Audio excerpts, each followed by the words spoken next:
नमस्कार, आर्य न्यूज देख रहे हैं आप। मैं हूं आपके साथ पल्लवी सिंह। उत्तराखंड की खबरों की ओर रुख करेंगे। शुरुआत करते हैं कांग्रेस से, जहां कांग्रेस के प्रदेश उपाध्यक्ष ज्योत सिंह बिष्ट कांग्रेस छोड़कर अब आप में शामिल हो गए हैं।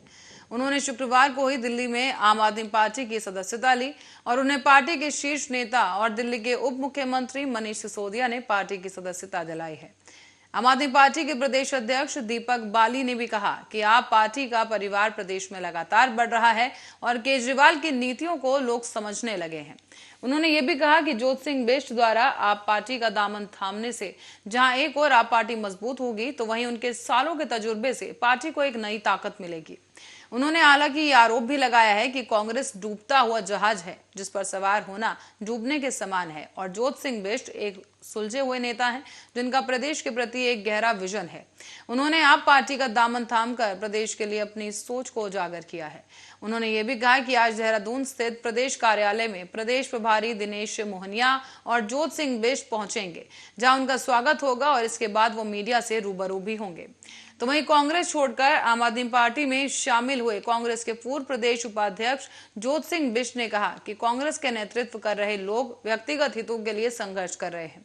पार्टी में लंबे समय से चल रहे अंतर्कलह, अनुशासनहीनता और निष्ठावान कार्यकर्ताओं की अनदेखी को और एक तरफा फैसलों के चलते पार्टी का भविष्य अनिश्चितता की ओर जा रहा है और यही एक बड़ा कारण है कि वो राजनीतिक जीवन के 40 सालों का सफर तय कर दुखी मन से कांग्रेस छोड़ रहे हैं।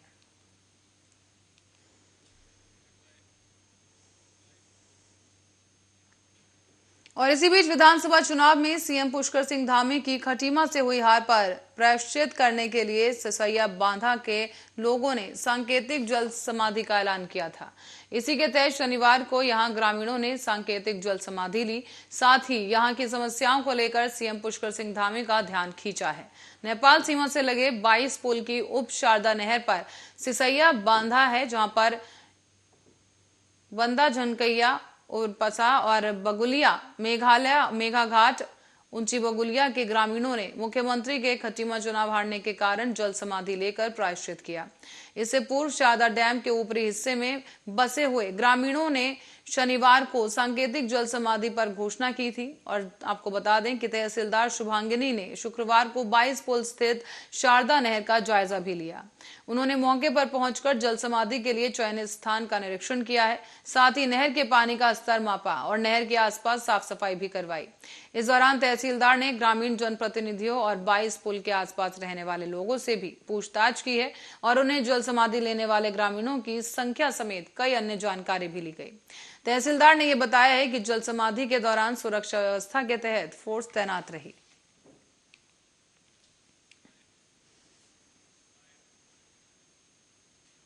और पूर्व सीएम हरीश रावत ने यूपी के साथ परिसंपत्तियों के बंटवारे पर गंभीर सवाल उठाए हैं। रावत ने आज शुक्रवार को कहा कि एक बंटवारा बड़ी धूमधाम से चुनाव से पहले किया गया था और उस वक्त भी खूब ढोल पीटा गया था। तब भी कांग्रेस ने कहा था कि इस बंटवारे में उत्तराखंड के हितों के साथ खिलवाड़ हुआ है। आज भी वही सब बातें दोहराई जा रही हैं। रावत ने कहा कि जिन जलाशयों पर उत्तराखंड स्वामित्व मांग कर रहा है, उन पर वाटर स्पोर्ट्स की अनुमति मांगी जा रही है। उत्तराखंड टिहरी बांध पर अपना हिस्सा चाहता है और उसके बारे में कहा जा रहा है कि कोर्ट से केस वापस लिए जाएंगे।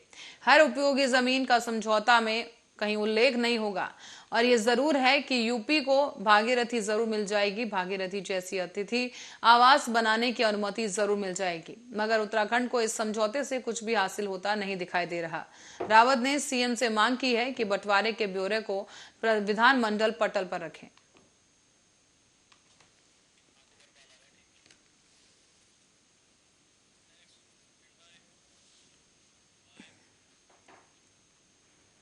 तो रुक करेंगे अगली खबर की ओर, जहां नरसिंह मंदिर में वैदिक पूजा अर्चना संपन्न होने के बाद आदि गुरु शंकराचार्य की गद्दी और बद्रीनाथ के रावल ईश्वर प्रसाद नंबूदरी योग ध्यान बद्री मंदिर पांडुकेश्वर के लिए रवाना हो गए, जहां शाम को करीब 4 बजे वो रात्रि प्रवास के लिए पांडुकेश्वर पहुंचे। शनिवार को रावल के 7 देवडोलियों ने बद्रीनाथ धाम के लिए प्रस्थान किया।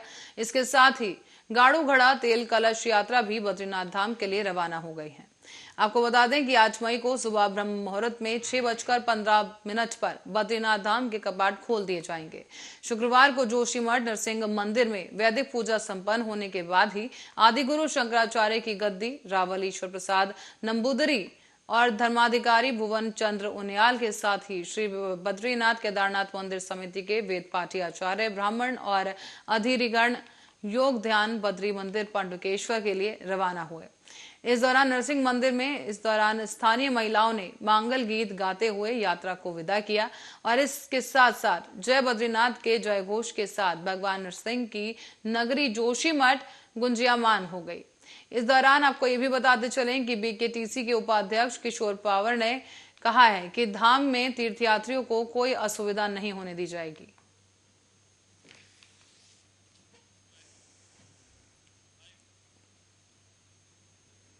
तो वहीं गंगोत्री और यमुनोत्री धाम के कपाट उद्घाटन के बाद अब 3 दिन के अंतराल में 37,000 से अधिक श्रद्धालु गंगोत्री और यमुनोत्री धाम के दर्शन के लिए पहुंचे। यहां पर्यटन कारोबारियों और होटल व्यवसायियों ने खुशी जाहिर की और अक्षय तृतीया के पर्व पर गत 3 मई को गंगोत्री और यमुनोत्री धाम के कपाट खोलने के बाद प्रदेश में चारधाम यात्रा का विधिवत शुरुआत की गई थी।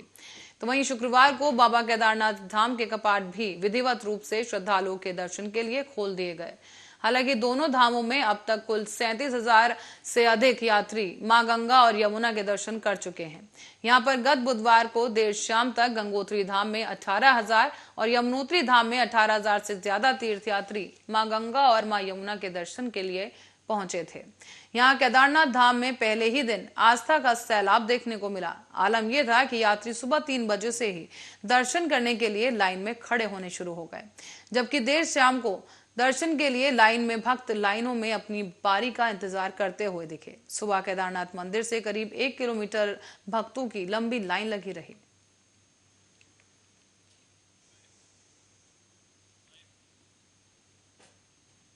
तो वहीं कांग्रेस नेता डॉक्टर नीरज की हत्या के मामले में 5 दोषियों को आजीवन कारावास की सजा सुनाई गई है। दोषियों में 4 पिता पुत्र हैं और जिला जज की अदालत ने दोषियों सुभाष विश्वास, उसके बेटे संजू, अविनाश और सूरज को और रंजीत सरदार पर 25-25 हजार का जुर्माना भी लगा दिया है। जिला शासकीय अधिवक्ता NS धामी ने बताया है कि संजय नगर खेड़ा निवासी राजू बढ़ई उर्फ भागीरथ ने 4 जनवरी 2019 को पुलिस की तहरीर सौंपी थी पुलिस को, जिसमें क्षेत्र के दुर्गा मंदिर कमेटी के पूर्व अध्यक्ष संजय नगर निवासी सुभाष विश्वास ने मंदिर की संपत्ति और आय को खुद बुर्द कर दिया था। इसके साथ ही उसके चाचा कांग्रेस के तत्कालीन वार्ड अध्यक्ष डॉक्टर नीरज ने इस पर सवाल उठाए थे।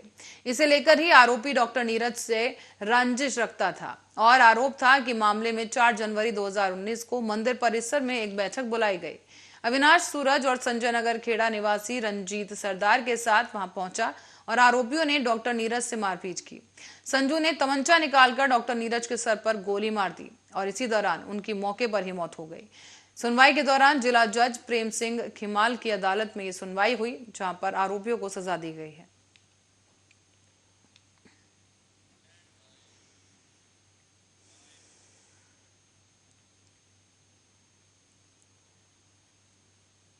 और सरकार चारधाम तीर्थयात्रियों की सुरक्षा के प्रति गंभीर नहीं होती दिखाई दे रही। आपको बता दें कि जनपद उत्तरकाशी की कार्डियक एम्बुलेंस बीते 2 सालों से दून मेडिकल कॉलेज में सेवाएं दे रही है, जबकि यहां तीर्थयात्री हार्ट अटैक से जान गंवा रहे हैं। जनपद का स्वास्थ्य विभाग कार्डियक एम्बुलेंस को वापस मंगाए जाने के लिए निदेशालय से गुहार भी लगा चुका है, लेकिन बावजूद इसके कार्डियक एम्बुलेंस को वापस नहीं भेजा जा रहा। स्वास्थ्य विभाग का यह कहना है कि अगर एम्बुलेंस मिल जाती है तो इससे यमुनोत्री यात्रा मार्ग पर तैनात किया जाएगा। साल 2019 की अगर बात की जाए तो उस दौरान उत्तरकाशी को कार्डियक एम्बुलेंस उपलब्ध करवाई गई थी। हालांकि उस वक्त एम्बुलेंस कुछ समय तक CHC चिन्याली रिसोर्ट में तैनात रही, लेकिन जनपद में तकनीकी स्टाफ न होने के कारण इसका प्रयोग नहीं हो पाया। मार्च 2020 में भी कोरोना काल के दौरान उस वक्त कार्डियक एम्बुलेंस को निदेशालय भेज दिया गया था। तब से ये एम्बुलेंस दून मेडिकल कॉलेज में ही सेवाएं दे रही है, जबकि जनपद में इस समय नितांत आवश्यकता बनी हुई है। चारधाम यात्रा के मात्र 3 ही दिनों के भीतर यमुनोत्री मार्ग पर 5 तीर्थयात्रियों की हृदय गति रुकने से मौत हो चुकी है और अगर जनपद में कार्डियक एम्बुलेंस उपलब्ध हो जाए तो हार्ट अटैक से मौत के मामलों में कुछ कमी आ सकती है।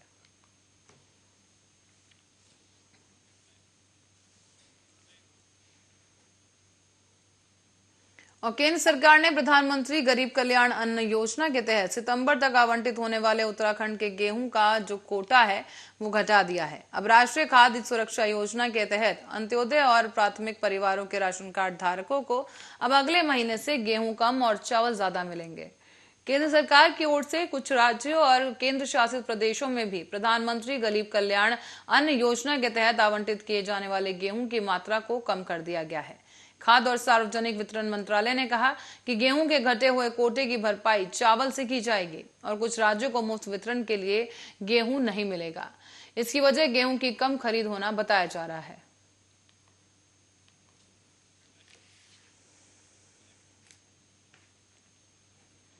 तो वहीं मसूरी और देहरादून मार्ग पर पद्मिनी निवास के पास एक प्राइवेट बस अनियंत्रित होकर एक सड़क से दूसरी सड़क पर जा गिरी है। बस की चपेट में एक कार भी आ गई और बस में 30 छात्र, 3 शिक्षक और बस का एक कंडक्टर और ड्राइवर शामिल बताए जा रहे हैं। इसमें 2 शिक्षक और 5 छात्र घायल हो गए हैं। तो वहीं स्थानीय लोग और पुलिस की मदद से सभी लोगों को बस से रेस्क्यू किया गया। फिलहाल घायलों को एम्बुलेंस के जरिए उप जिला चिकित्सालय ले जाया गया और मौके पर मौजूद लोगों ने बताया है कि बस के गिरने के तुरंत बाद ही सभी लोग घटनास्थल पर पहुंचे तो देखा कि बस एक सड़क से दूसरी सड़क पर जा गिरी है। इसमें फंसे हुए बच्चे चिल्ला रहे थे। इसी के बाद बस के शीशे तोड़कर बस में फंसे लोगों को रेस्क्यू किया गया। घटना की सूचना मिलते ही एसडीएम मसूरी नरेश चंद्र दुर्गापाल भी सभी छात्रों को बचाने के लिए वहां पहुंचे, जहां उनका हालचाल भी जाना गया। एसडीएम मसूरी नरेश चंद्र दुर्गापाल ने कहा है कि यह घटना काफी बड़ी हो सकती थी। गनीमत रही कि बस एक सड़क से दूसरी सड़क पर ही जाकर गिर पड़ी है। हालांकि उन्होंने ये भी कहा कि इस घटना में 7 लोग घायल हुए हैं, जिनमें से 5 छात्र हैं और 2 शिक्षक हैं, जिनका इलाज फिलहाल मसूरी के जिला अस्पताल में किया जा रहा है। तो वहीं 2 लोग ऐसे भी हैं जिन्हें देहरादून में हायर सेंटर के लिए रेफर कर दिया गया है। उन्होंने कहा कि बाकी बच्चों के रहने खाने की व्यवस्था प्रशासन द्वारा की जा रही है।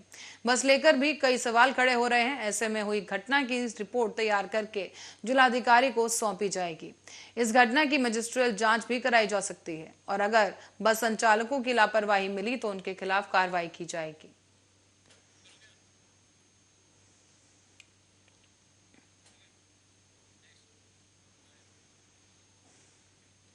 और उत्तराखंड में इसी बीच ऊर्जा निगम एक बार फिर से बिजली के रेट बढ़ाने की पैरवी करने जा रहा है।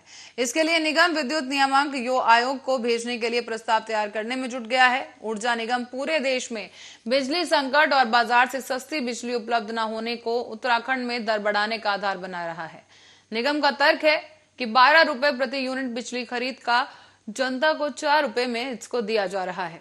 इससे निगम पर प्रति माह 400 करोड़ रुपए का अतिरिक्त भार पड़ रहा है। सूत्रों ने यह भी बताया कि यूपीसीएल ने विद्युत नियामक आयोग को भेजने के लिए रेट बढ़ाने का प्रस्ताव लगभग तैयार कर लिया है। अब इसे अंतिम रूप दिया जा रहा है और बोर्ड की मंजूरी के बाद ये प्रस्ताव आयोग को भेजा जाएगा।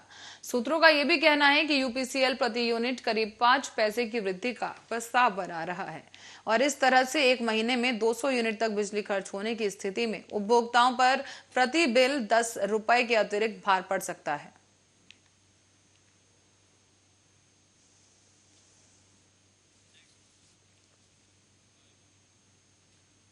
और उत्तराखंड में अब मौसम की बात करें तो मौसम विभाग ने शनिवार को उत्तरकाशी, चमोली और पिथौरागढ़ के ऊंचाई वाले स्थानों में हल्की से हल्की बारिश और गर्जना के साथ बारिश का अनुमान जताया है। बाकी बचे जिलों में मौसम शुष्क रहेगा। हालांकि 8 और 9 मई को उत्तराखंड में मौसम के शुष्क रहने का अनुमान पहले ही लगाया जा चुका है। नैनीताल नगर में बीते 4 दिनों में आसमान में काले बादल छाने और बारिश होने से नगर में एकाएक ठंड में बढ़ोतरी हो सकती है। सुबह से ही मौसम सुहाना बना रहा और नगर में ठंडी हवाएं और आसमान में बादल छाने से ठंड भी इजाफा होने लगा। शनिवार को नैनीताल में भी सुबह कुछ ऐसा ही आलम दिखा, जहां आसमान में बादल छाए रहे, तो वहीं शाम तक बारिश होने की संभावना भी की जा रही है। ऐसे में पर्यटकों को नैनी झील में नौकायान का लुत्फ उठाते हुए भी देखा गया।